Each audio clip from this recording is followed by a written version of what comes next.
ருத்ராக்கு சின்ன வயசுலேருந்து என் பெரியப்பா தான் வந்து சொல்லி சொல்லி வளர்த்துருக்கிறாரு. நீ ஹீரோ தான் ஆகணுங்கிறது. ஏன்னா அவருக்கு வந்து சினிமா ஆசைனால ஒரு 2-3 படங்கள்ல வந்து ஒவ்வொரு சீன் நடிச்சிருக்கிறாரு. அவருக்கு பெருசா அவரால் ஷைன் பண்ண முடியல. ஸோ அவருக்கு வாய்ப்பு கிடைக்கல. அந்த தவிப்பு அவர்கிட்ட இன்னமும் இருக்கு. ஆனா ஏதோ ஒரு சந்தோஷம். ஏன்னா என்னையே எங்க அப்பாவும் அவரும் சேர்ந்து தான் தள்ளி விட்டாங்க சினிமால. அண்ட் இன்னைக்கு அவரோட பையனே வந்து ஒரு ஹீரோவா அவர் பார்த்துட்டு அமீர் கான் சார் வந்து படம் பார்த்தாரு.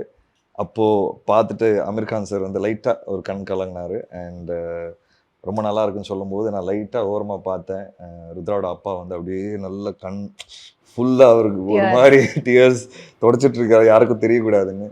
ஸோ அவ்வளோ பெரிய சந்தோஷம் அவருக்கு. I think once theatre release ஆச்சுன்னா இந்த சந்தோஷம் இன்னமும் அவருக்கு அதிகமாகுங்கிறது நான் நம்புறேன். So this is the short story behind what who Rudra is and why I am there for him.